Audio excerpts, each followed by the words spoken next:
الرحمن الرحیم الحمد للہ وکفی وسلام علی عبادہ الذین اصطفی اما بعد قابل قدر علماء کرام اراکین جمعیت علماء ضلع نون معزز سامعین باضابطہ طریقے سے پروگرام شروع کیا جا رہا ہے تو پروگرام کو شروع کرنے کے لیے میں سب سے پہلے درخواست کروں گا تلاوت کلام پاک کے لیے مولانا قاری مفتی محمد نعمان صاحب ناظم تعلیمات جامعہ الیاسیہ کھڑی سے وہ تشریف لائیں اور قرآن کریم کی تلاوت سے مجلس کا آغاز کریں.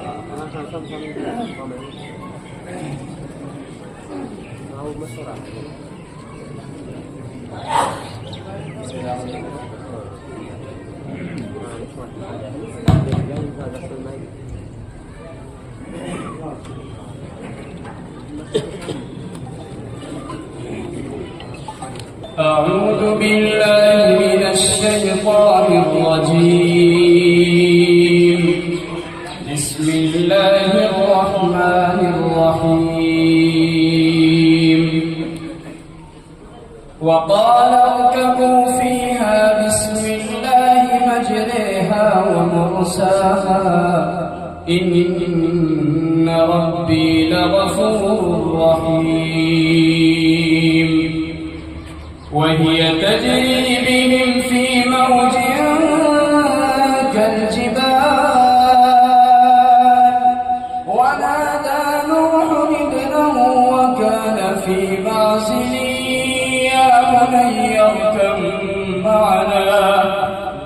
يا بني اركب معنا ولا تكن مع الكافرين. قال سآوي إلى جبل يعصمني من الماء قال لا عاصم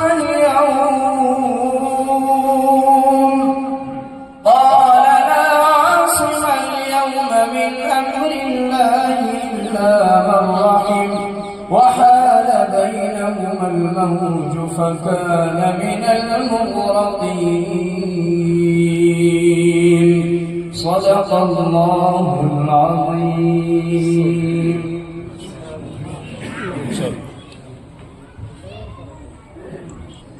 ماشاءاللہ یہ تھے مفتی محمد نعمان صاحب قاسمی جامعہ الیاسیہ کھڑی کے ناظم تعلیمات. میں آگے گزارش کروں گا جامعہ اسلامیہ فیض العلوم قصبہ والا جس مدرسے میں ہم بیٹھے ہوئے ہیں ایک طالب علم ہے محمد شکیب مالا اچھا جی مالا اور محمد ابو بکر اٹاوڑ یہ آئیں اور نعت کلام پیش کریں.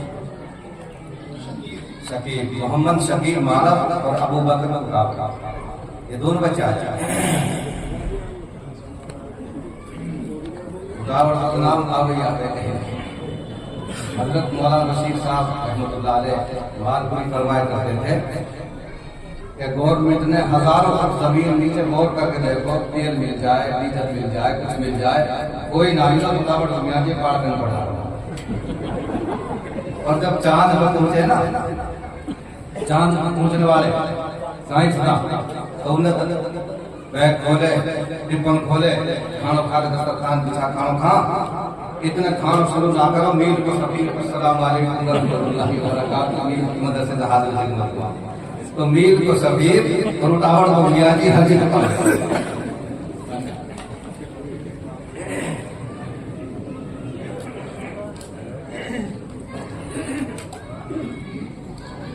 السلام علیکم ورحمۃ اللہ وبرکاتہ.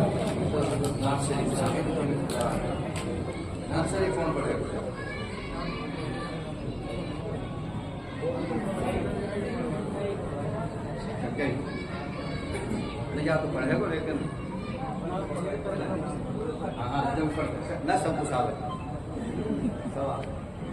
السلام علیکم ورحمۃ اللہ وبرکاتہ.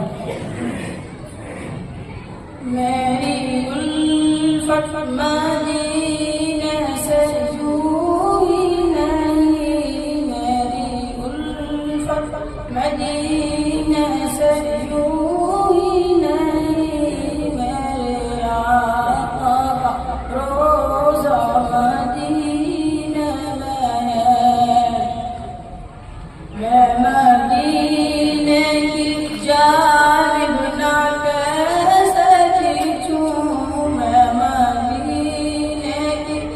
جانب نہ کیسے کھینچوں میرا دین اور دنیا مدینے میں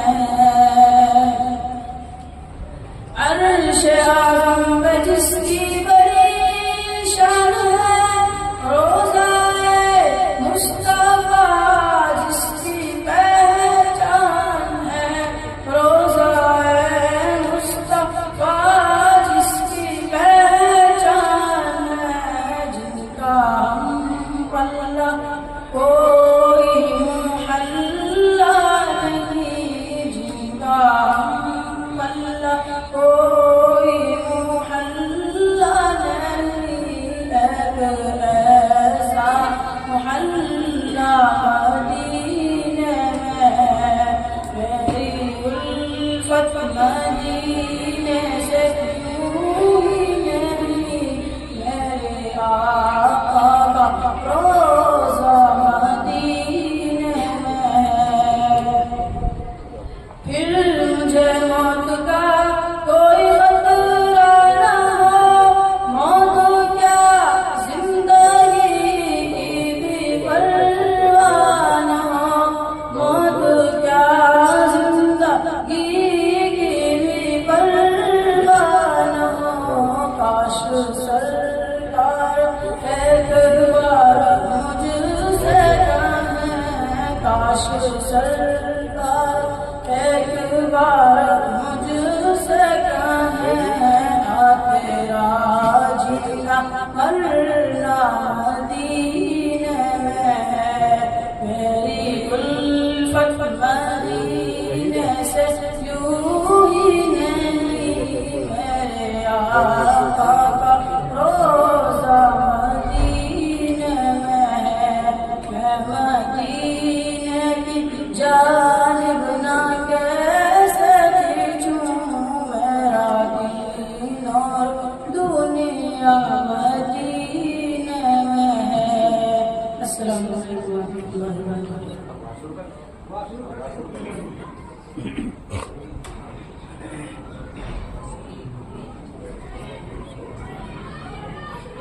وہ لہراتا نظر آتا ہے حزب اللہ کا جھنڈا وہ لہراتا نظر آتا ہے حزب اللہ کا جھنڈا وہی تھا فتح مکہ میں رسول اللہ کا جھنڈا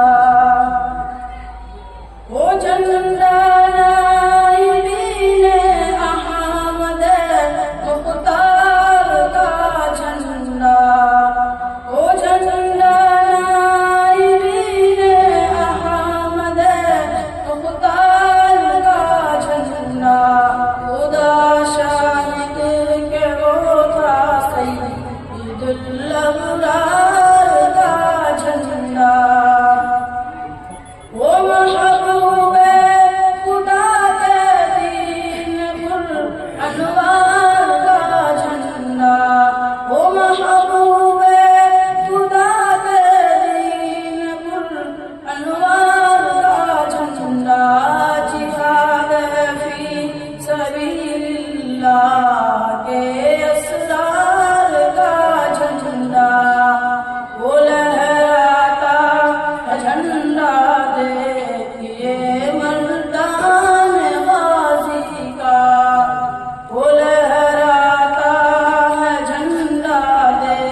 ماشاءاللہ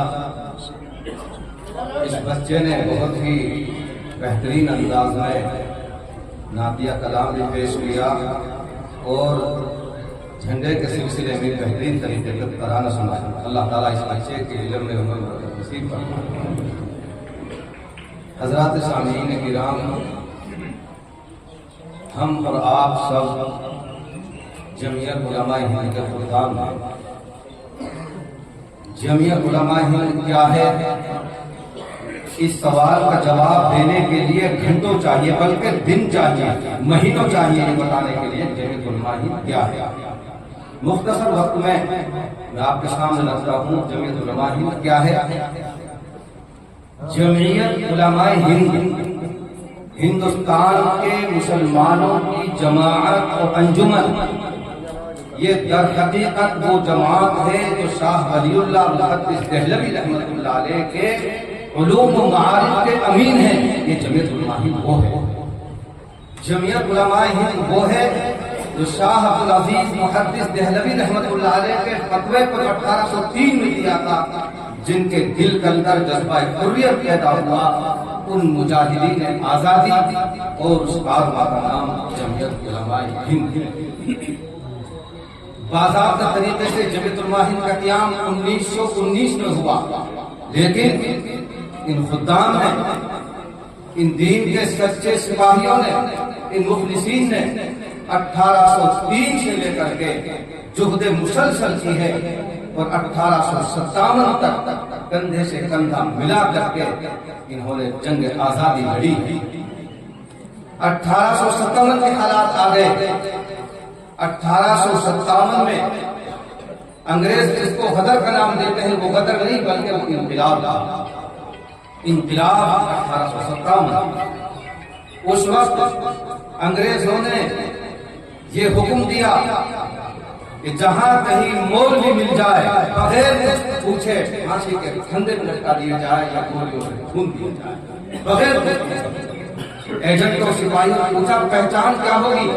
پہچان ہوگی لمبا کرتا ہوگا، داڑھی ہوگی، سر پہ ٹوپی ہوگی، جو اس شکل میں پایا جائے بغیر کچھ پوچھے پھانسی کے پھندے میں لٹکا دیا جائے۔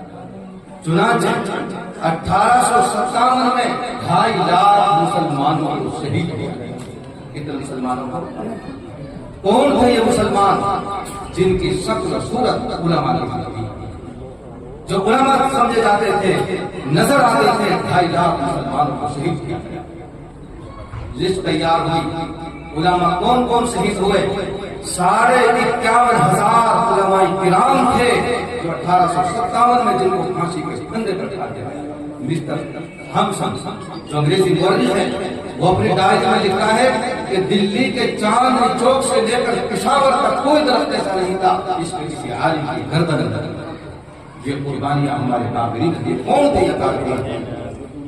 شاہ عبدالعزیز محدث دہلوی کی روحانی اولاد، لیکن انہوں نے دیش کی آزادی کے لیے قربانیاں دی۔ میرے عزیزوں، ہم سب اس جماعت سے منسلک ہیں۔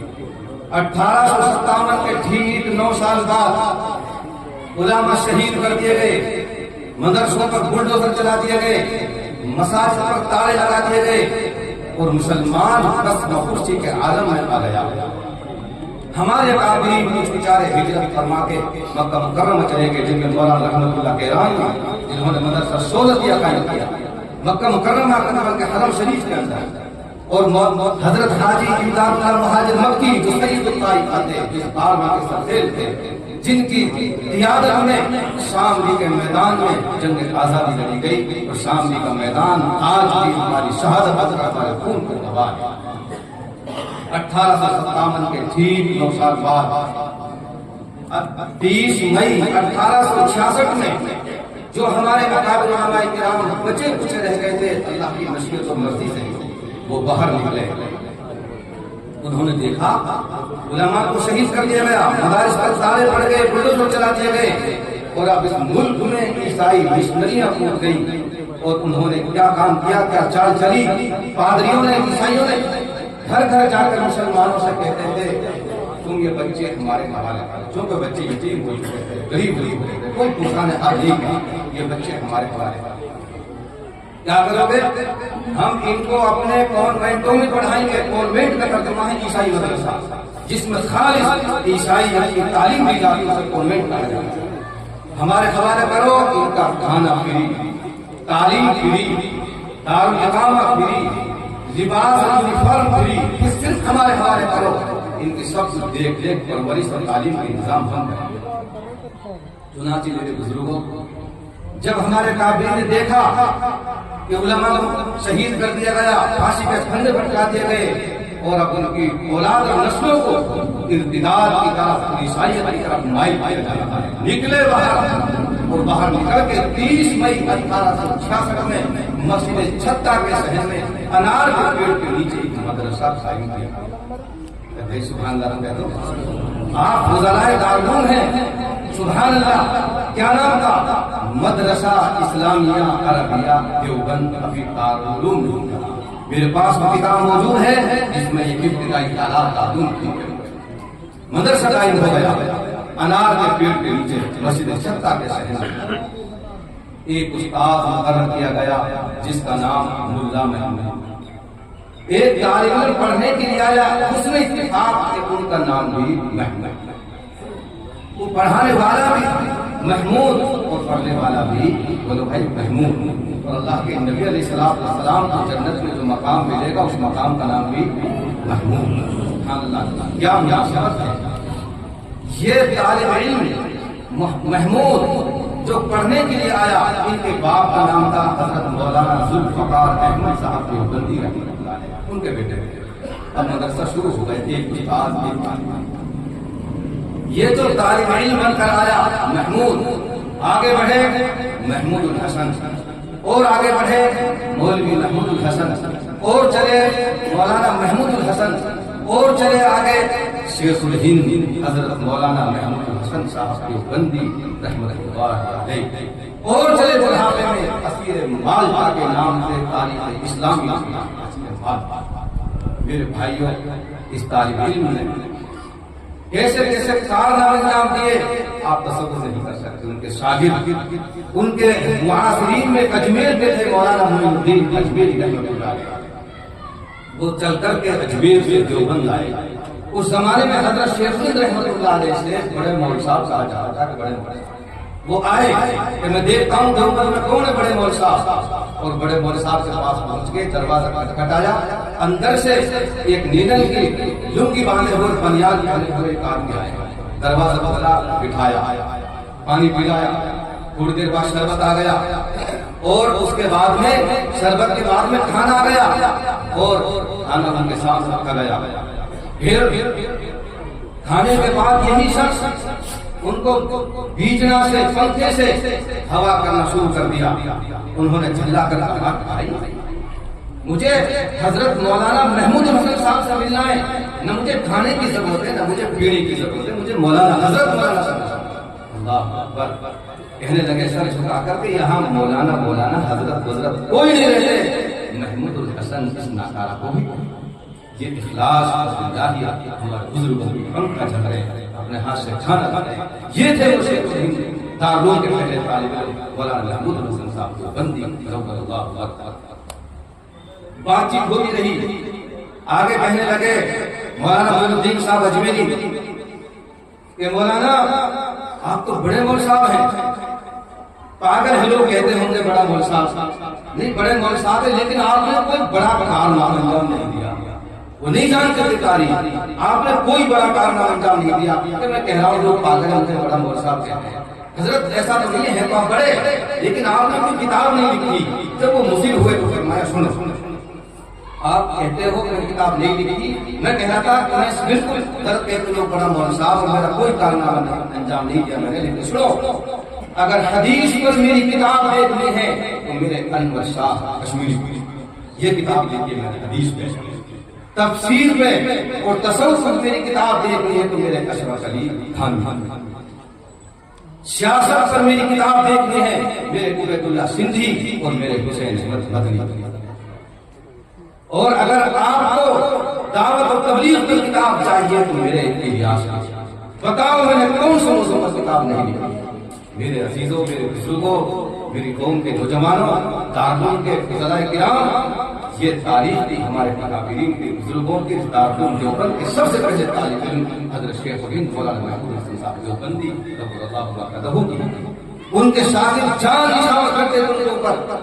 مولانا عبید اللہ سندھی کو حضرت شیخ الہند رحمۃ اللہ علیہ نے ریش کی رومال تحریک کے سلسلے میں، نوجوان گزرا سمجھ رہے وہ سچ مچ ریش کی رومال تھا جس میں سوئی کے دھاگوں کے ذریعے پورے ایشیا کا نقشہ دارالعلوم میں بیٹھ کر کے اور وقت دارالعلوم کے نزدیک دائیں جانب حجرے میں بیٹھ کر کے یہ ریش کی رومال میں پورے ایشیا کا نقشہ میپ پہ ڈالا گیا۔ یہ سچ مچ ریش کی رومال تھی جس میں پورے ایشیا کا خطہ تیار کیا گیا۔ جہاں بیٹھ کر کے ریش کی رومال تحریک شروع کی گئی، وہ حجرہ آج بھی وقت دارالعلوم کے بالکل دائیں جانب موجود ہے، آپ جائیں وہ حجرہ ضرور دیکھ کر گیا۔ خیر بدقسمتی سے یہ ریش کی رومال تحریک پکڑی گئی اور ظاہر سی بات ہے پکڑوانے والا کوئی اجنبی نہیں، وہی جو جس کو پورے راز کا علم تھا، جو حضرت شیخ الہند رحمۃ اللہ علیہ کے بالکل قریب تھا، اس ایمان فروش غدار وطن نے یہ ریش کی رومال تحریک پھیل کرا دی اور ہم کو ہمارے آخرین کو شکی رومال پکڑا گیا۔ حضرت شیخ الہند رحمۃ اللہ علیہ کے خلاف وارنٹی کے کاغذات جاری ہو گئے، ان کو گرفتار کیا جائے۔ حضرت شیخ الہند رحمۃ اللہ علیہ ماہ رفقہ 1916 میں حج کے لیے تشریف لے گئے۔ حج کے لیے تشریف 1916 میں حج سے فراغت کے بعد شریف مکہ نے انگریزوں کی مخبری کی اور حضرت شیخ الہند رحمۃ اللہ علیہ کو پکڑا اور 1916 میں مکہ مکرمہ سے گرفتار کر کے آپ کو مالٹا کی جیل خانے میں ڈالا۔ آپ کے ساتھ حضرت شیخ الاسلام مولانا سید حسین احمد مدنی، مولانا عزیز گل صاحب، ڈاکٹر مختار انصاری، ڈاکٹر سیف الدین کچلو اور بہت سارے لوگ آپ سب کو گرفتار کر کے مالٹا کی جیل کے اندر ڈالا۔ 1916 مالٹا کی جیل کے جو وہاں کے مناظر ہیں، آپ تعجب رہ جائیں گے کہ ایسے مناظر تھے جیل کے اندر کسی کال کوٹ کے اندر رکھا گیا۔ حضرت شیخ الاسلام مولانا سید حسین احمد مدنی رحمۃ اللہ علیہ فرماتے ہیں کہ میرے استاد شیخ الہند کو انگریز مالٹا کی جیل میں تہ خانوں میں لے جاتے تھے اور مردہ نکلوا کر کمر پر گرم گرم سلاخیں راڑ لگاتے تھے، بے ہوش ہو جاتے تھے، اور جب ہوش آتا انگریز یہ کہتے محمود حسن انگریز نے اپنے فتویٰ دے دو ابھی جب ہوش آتا فرماتے او انگریز میرا جسم پگھل سکتا ہے، میری ہڈی ریزہ ریزہ ہو سکتی ہے، میں بلال کا وارث ہوں، میری چمڑی پھٹ سکتی ہے، میں تمہارے ہاتھ میں فتویٰ نہیں دے سکتا۔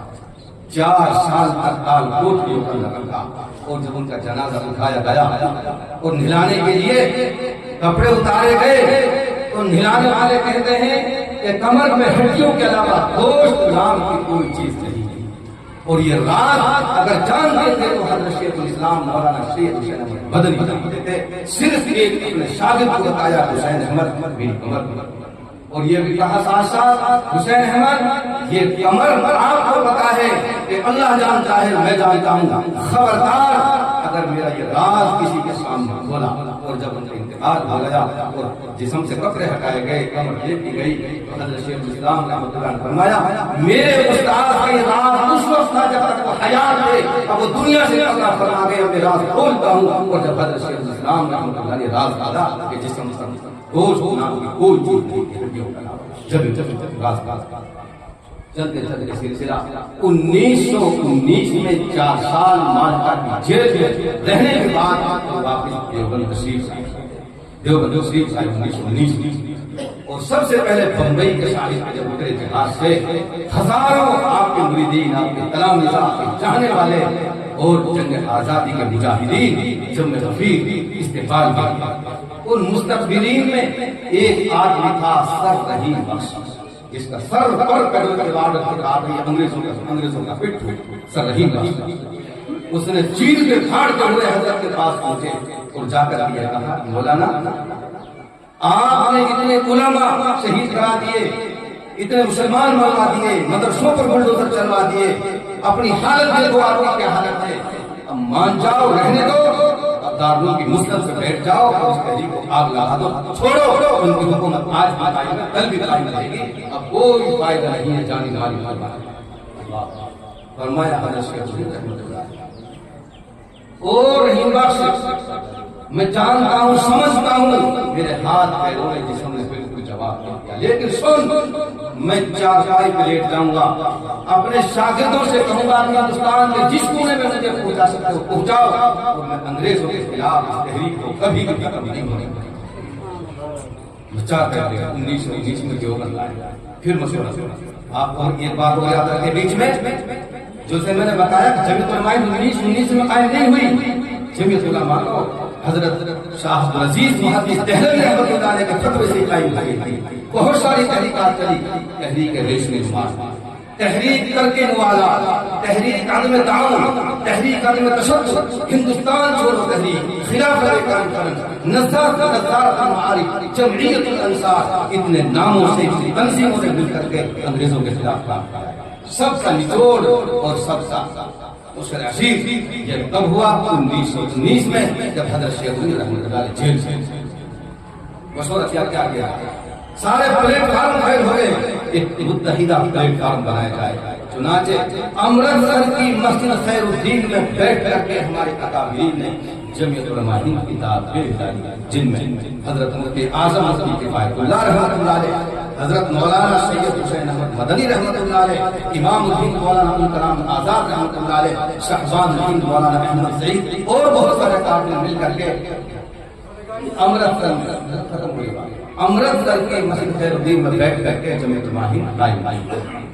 1919 سے چلتے چلتے 1947 آ گئی، بڑی جانی مالی قربانی دیے، ہمارا دیش بدقسمتی سے آزاد ہو گیا اور ایک نئی 3 حصوں میں تقسیم ہوئی۔